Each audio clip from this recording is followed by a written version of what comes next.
We live in a time when innovation and creativity are the path to autonomy, success, and unlimited potential. But our education system is trapped in the industrial age. We are still being fed the story that job security equals freedom. For many of us, that just isn't good enough. Every week, I'm bringing you the stories and experiences of entrepreneurs who don't accept the narrative that there is only one path to success. Their entrepreneurial journey is allowing them the freedom to prioritize both their businesses and their families. They are intentionally building a legacy to lead their family into a new era of innovation and growth. This is Our Modern Heritage Legacy Secrets, and I'm your host, Jody Chafee. Awesome. I want to welcome to the podcast today, Rebecca Bohman. Rebecca is a wife of 25 years and a homeschooling mother to 4 great kids. She is also the host of the Luminous Mind podcast, which connects with and learns from people who are disrupting the status quo and how they learn, educate, and live in a world around them. Her mission is to help people formulate questions to see different ways they can educate themselves mentally, physically, and spiritually. She is also a coach that strives to assist others in discovering possibilities to help them better live their life's mission and create a unique legacy. She tells people that it is time to break out of their traditional molds and open themselves to the luminous mind. Welcome, Rebecca. So excited to have you. Well, thank you so much, Jody, for inviting me. It's fun to be part of your podcast, and I've watched what you've done for so long, and I think, building a healthy family culture and your new entrepreneurial wave that you're going is really inspiring too. So thank you so much for inviting me on. I'm excited too, because actually listening to your podcast was one of the things that inspired me to start a podcast. I was listening to yours actually right before I even started, and I was like, wow, this is great. I think it would be really awesome to do this. And so yeah, you were one of the first podcasts that I was starting to listen to back when I was makes me feel good, but a lot of pressure. No. Okay. No, I love your podcast. So I'm so excited and grateful that we were finally able to connect so I can have you on. So tell us more about your journey. Was starting your podcast the beginning of your entrepreneurial journey, or where did your journey start? Yeah, my podcast was the beginning of my entrepreneurial journey. And I wish I could tell you that I had like a huge idea out there, but I guess it's some connection at that point in my life. And I just barely got into podcasts, like listening to them. And, I don't know, the medium just kind of blew me away. Like, you can be like an ordinary person and still be able to talk to all these people and have this own show of your own. And I don't know why, because by trade, I actually have an interior design degree, which makes no sense. And but it just seemed something exciting to me.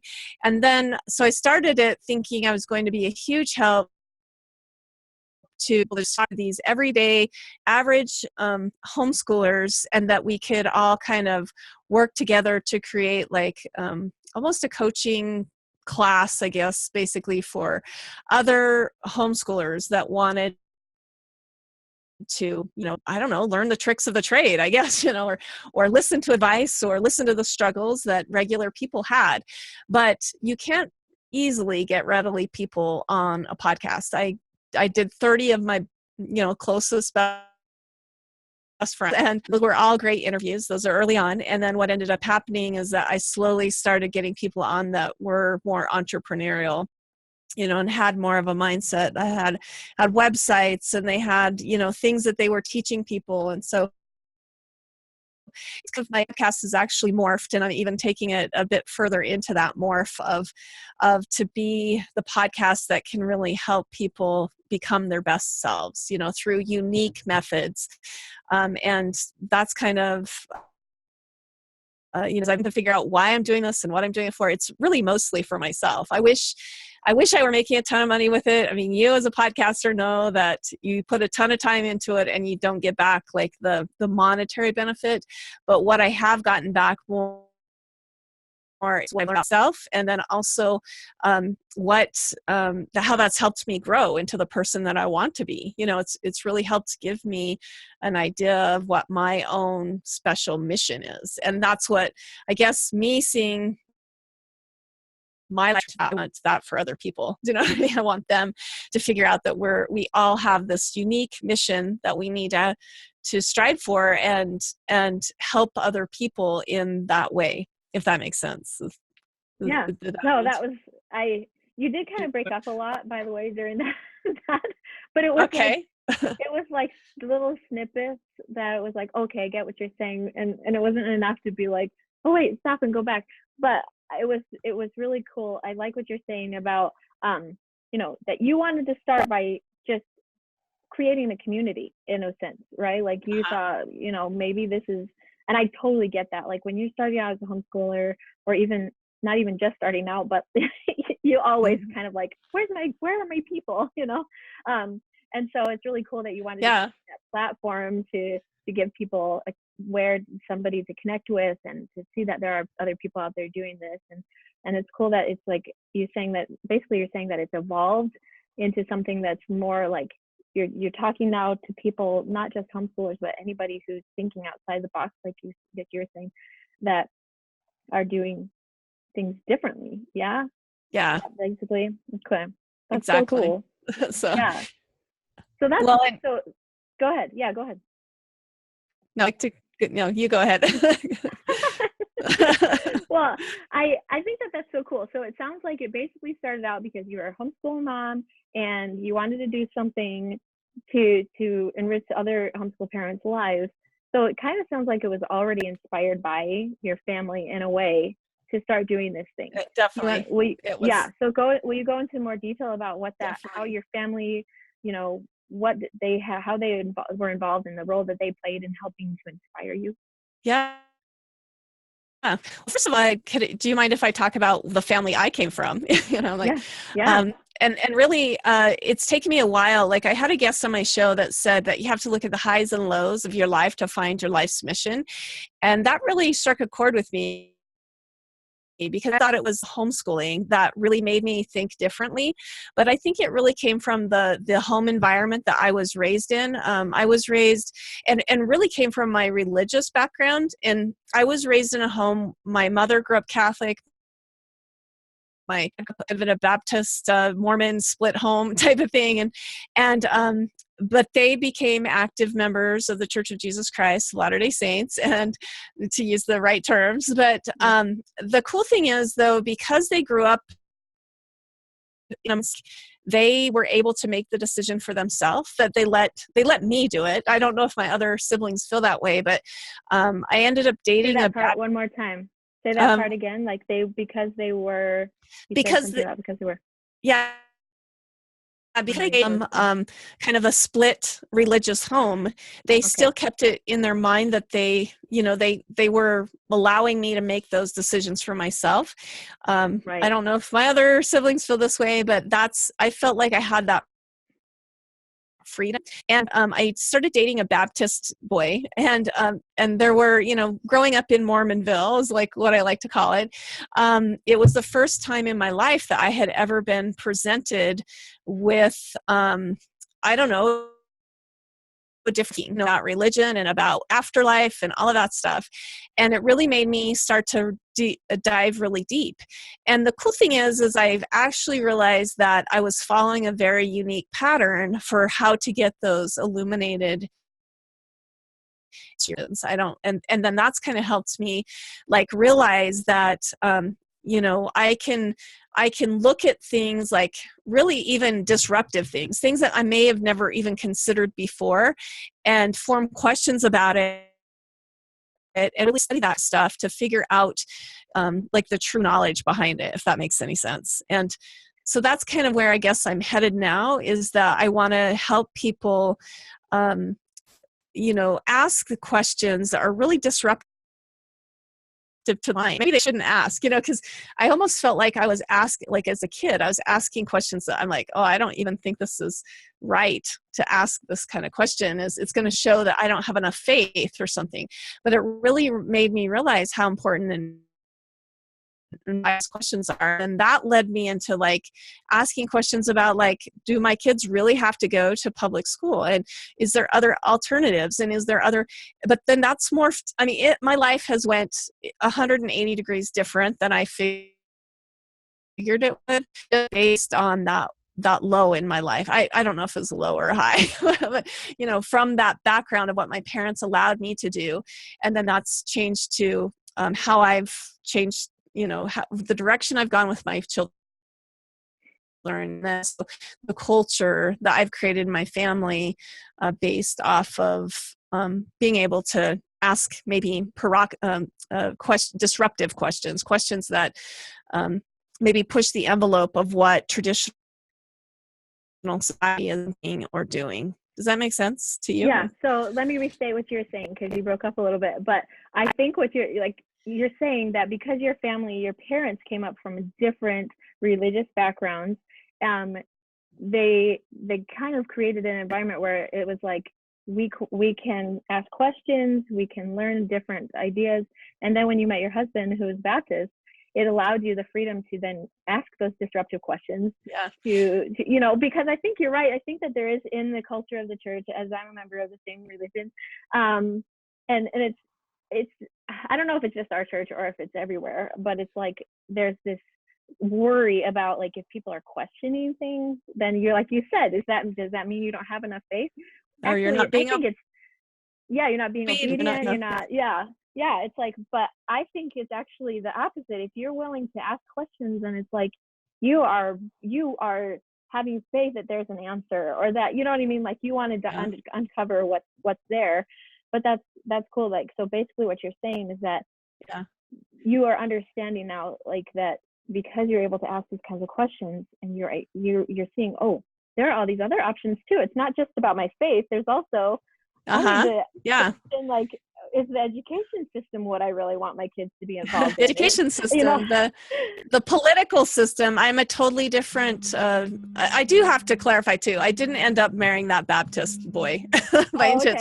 Okay. It was really cool though, but because he opened me up to a world where my faith was challenged, that I feel like that was a huge stepping stone, but it actually made me realize, it actually drew me back to my own faith, if that makes sense.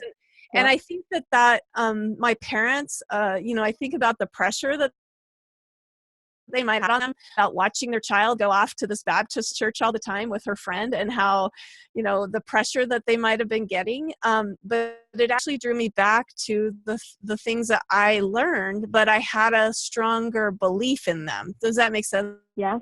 It's like, and like you said, it changed every facet of my life. From there, I went to, I married somebody totally different than I probably would have because of that. I ended up homeschooling. I've changed, my politics even changed. My ideas of that have even changed. Pretty much every facet of my whole life changed off of like, wow, I can ask questions. I can get illuminating answers to these questions, things that I would have never even thought of my own, that come from that higher power in a way. That's why I call them illuminated. It's illuminated learning, or it's learning that, I always talk about fire starters, people who are really always pushing the envelope, but they cause, like, I don't know if you've ever had an experience where you have learned something, but it has caused such a light in your I don't know, in your being, that you feel like you could just go out and take on the world, and I guess that's how I learned that you can grab knowledge like that. Does that make sense? Like, yes, I love it. I love it so much. Become that kind of person.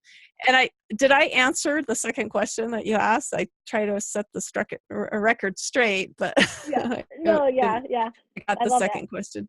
So the other part of the question then is, so now that you have this understanding, it's opened up your mind to all these possibilities, and you mentioned that that's how you're basically raising your kids now.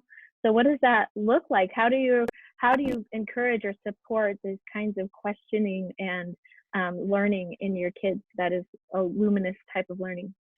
It's really scary. I mentioned to you last week, we had some of those experiences where I was like, like, oh, I didn't think this was going to go this way. I have to tell you, I mean, maybe that's why now I can go, wow, I can't believe my parents gave me that much freedom to Mm-hmm. think different things and to, whatever. But the thing that I think is really helpful is that my children see that we are first and foremost authentic with them. I'm never trying to be somebody. That was one thing. My dad was so authentic with who he was.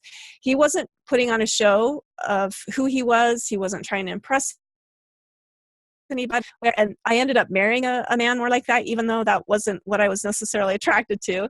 And so my husband's really set the stage for that, about just being really like, hey, we're just a family that has fun, and we ask weird things, and we make inquiry into stuff. It's the norm, of what people do in our community, or our religious groups, or even in our schooling groups. We ask those kind of questions. It's required to have a lot of humility. There's a lot of humility to talk with your kids like, I don't have all the answers for you about this question. And that's really, I guess, where I'm really trying to encourage them, that they have to search deep inside themselves to really answer the questions that would spark that illuminated learning. What are you studying to get that illuminated learning too? I mean, yeah, we can Google a lot of things, but I am a believer in having core books, kind of like the Thomas Jefferson education talks about, where we run everything past those books, so we kind of we need to kind of go, okay, these are truths for me. These are places where these are principles I want to follow in my life. So you have kind of a core. It requires time and space. And I think that's why I love homeschooling so much, because it gave my kids the opportunity to have extra time and extra space to really think about that thing. I think sometimes we keep our kids so doing 100 different things. And I'm not saying my family isn't busy, because I feel like we're just like the normal everyday family. But because we homeschool, there's just extra hours in the day for them to have time to think about who they are, and to also ponder and meditate on those. And then, like I said, we have a lot of humility. My dad was also a person who could learn from anybody. And I hope that my kids see that about my husband and I, that we have the gratitude in our heart to reach out to people and say, hey, how'd that? And, tell me all about it. And so I think that takes a lot of gratitude and grace to be able to realize anyone can be your teacher. And then I think the thing that my podcast has taught me so much is that you have to have a return. And you have taken the things that you have learned and you teach it to somebody else. And that's kind of that applicable time. So those are kind of the ways that I've raised my kids. But like I said, it's scary. It opens up places maybe you don't want to go. And sometimes I go, maybe I made a mistake. Maybe this isn't, maybe I should have forced them to do this or that. But I think it's also, you have to create an idea where they know that they are a free agent. Yeah. Regardless of what your own personal principles may be, maybe they feel driven to have principles in a different area. And I have to be okay with that. And that's really hard. I don't know if you've ever felt that way, but it's really hard. Because in your mind, you raise and you diaper these little children and you think of all the great ways that they're going to turn out. And then when they get older, you're like, wow, this isn't anywhere I thought you would be. But the cool thing is, mostly I'm really proud. And I can't believe they're the amazing people that they are. My oldest one's 20 and living in Russia right now. My son just published a book at 17, which I think is just I think that he could do that. And just watching them go, like, they are taking it even further than I thought. So I guess having that trust and being okay with it has gone to good places. So does that make sense? I was going to say that this is like one of the principles that I really like to dive into with family culture is that there's trust relationships, and that, if you, our kids trust us to guide them and teach them, but then we also trust them to figure things out and they're in their own sense, and we have to trust them to find their path. But I still like that you talked about how the Thomas Jefferson education principles and using the core books and things like that, that it's not like you're just going, we don't know, it's not like you're going, whatever you think, it's not like you're just letting them go off and doing anything and then they're just confused, it's not like, that's never going to actually create the foundation or the edification that you really want for them if you're just kind of like, whatever you want, you just go figure it out, because I know that there are some people who are just like, I don't ever want to teach my children the gospel or teach them these things because then it will limit them or something. And that's not going to help them either. They need to be able to choose from something and have some options to like learn from and then go, okay, does this jive with what I believe in already? I think that, when I talk about family culture, it's like we do have values that we want to instill in our families that are important to us and that we raise our kids under those values, but we don't necessarily want them to just like wander off into no man's land going, I don't really know because my parents didn't have any values of growing up. I have no idea what's true. And so I like that even though you're allowing them that space and that freedom to figure out their agency and you're trusting them to figure it out, that you're not just, that you have a foundation, that you're still basing it off of principles that you believe are true and coming back to them going, okay, does that jive with what we really, what we've already believe is true? Let's evaluate and analyze this and understand it and not just, sure, whatever you think. So I like that. Well, I like that a lot.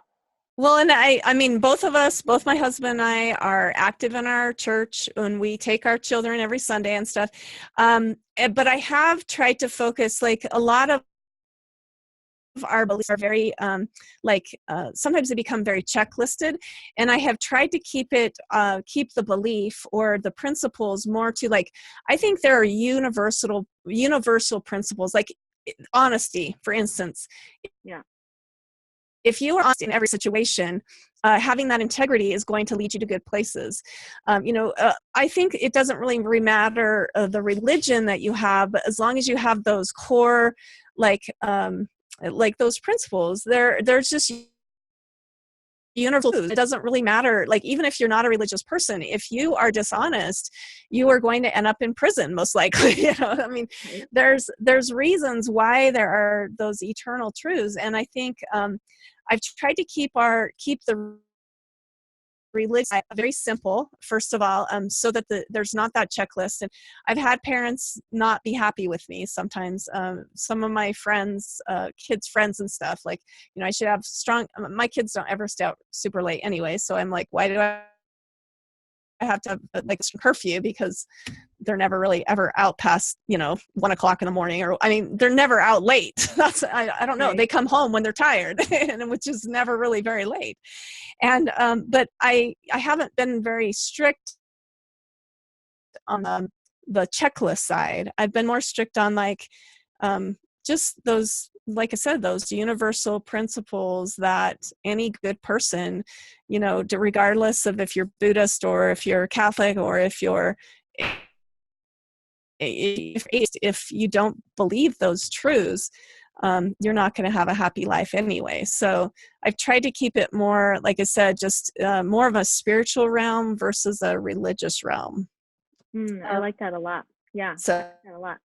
Because I think you're right. I think that, like you said, the checklist can be very restrictive. I was just having this conversation with my dad because we live with my parents now, and he's just like, I've observed, and he, all my siblings were all older adults, and he's like, I've observed that when I was trying to be strict and enforce the rules on my kids, as soon as you enforce something on your kids, they look for a way to rebel. And it's like, then why create these like strict checklists of things that they are supposed to do? Then as soon as you press down on them with these restrictions, they're going to go, well, well, forget that, mom. I don't want to have to live by these rules. But I like this idea of like saying, well, we just want to follow these principles. And then there's not this like overarching, I need to either please or rebel mom and dad because of these rules. You know, it's just like, they're just principles. Like, we just need to be human beings that have our free agency to learn and grow together. Yeah. And if they violate, there are natural consequences to violating like an honesty principle, you know, for instance. I can't remember what I was going to say with what you were just talking about, but I believe that free will and rebellion, I believe rebellion in particularly is a natural universal principle. And that is one thing I totally agree with what you say, or what your dad was saying too. Like, that is a way that your kids end up pulling away from you, so that living, you know, I don't know, in your basement watching video games at 30 years old, you know, I think that that's just a natural way for them to become who they need to be. But if you put down your foot and you don't allow them to express hair color, length of hair, you know, I don't know, a lot of the stuff about their own personages, I don't get too bent out of shape about. It's maybe not the way I would do it, and it's not how I was raised, you know, it's not how I want to live my life, but I give that but I don't find my children rebelling against me either. I find that they talk to me about how they feel about something because they know they trust me, that we're a listening ear for them, you know, that they can say some outrageous things and not get in trouble for it, because the rebellion's gone at that point, because they know they have the opportunity to be the person they want to be. So, but rebellion it's a universal principle, right? We're supposed to do it. So but it doesn't have to be to the extent of, I don't want to have anything to do with mom and dad. I'm done. I'm out of here, and forget it. Or to the point that they're doing drugs because they realize like, okay, well, try that out. See how that's going to work for you. And, you know, but just know, I mean, we have your back. We're going to be for you, and we're going to love you and come and see you and support you. But if you end up in, you know, some whatever, that's where you're going to be. Wow. So there's natural consequences. Yeah, totally. Wow. That's awesome. So like, one of the things I like to ask my guests in conclusion of this first section of the interview is, you know, so given all of these awesome things that you talked about, you know, what is the legacy that you want to leave with your kids, or what is the legacy you're building for your family? That's a tough one. I love this. If you listen to my podcast, it's usually right there at the end of the podcast of like, where are you hoping this is going to go? But I really hope the legacy that I hope to leave with my kids is that they feel love.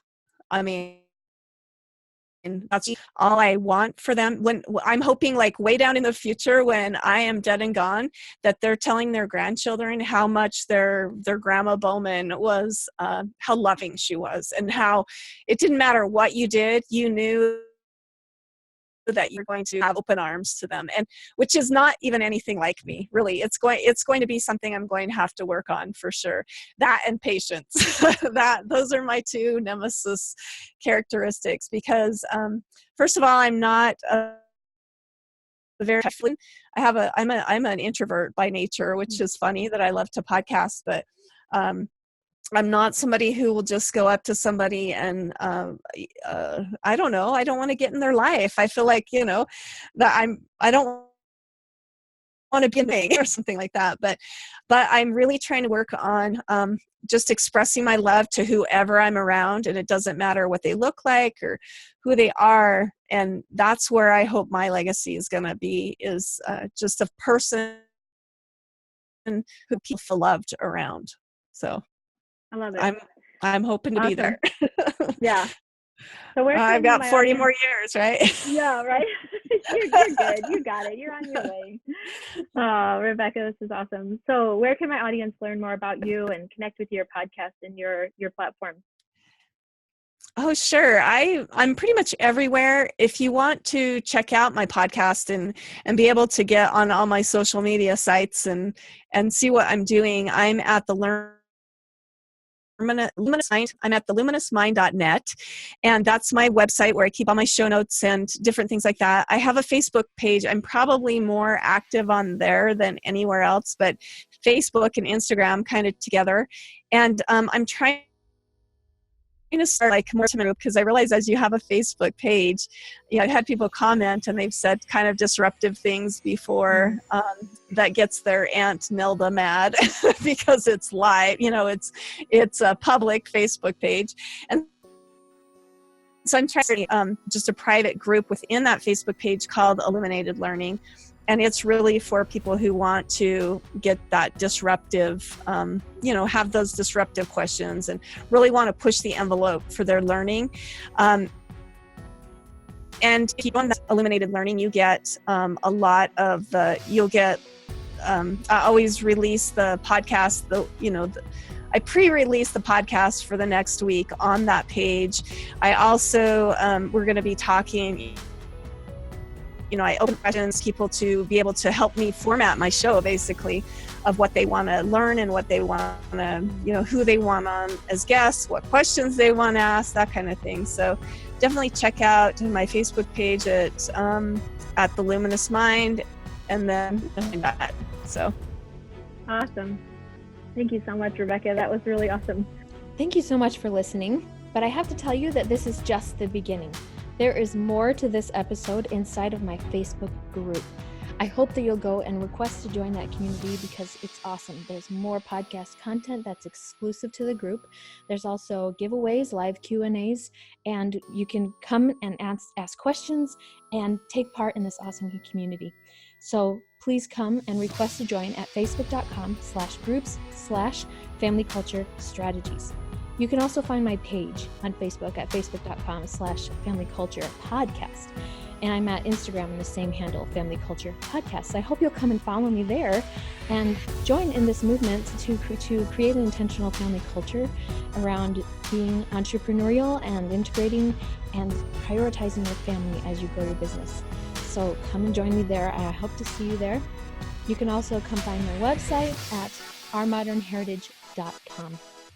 Thank you so much. And remember that if you want to change the world, go home and love your family.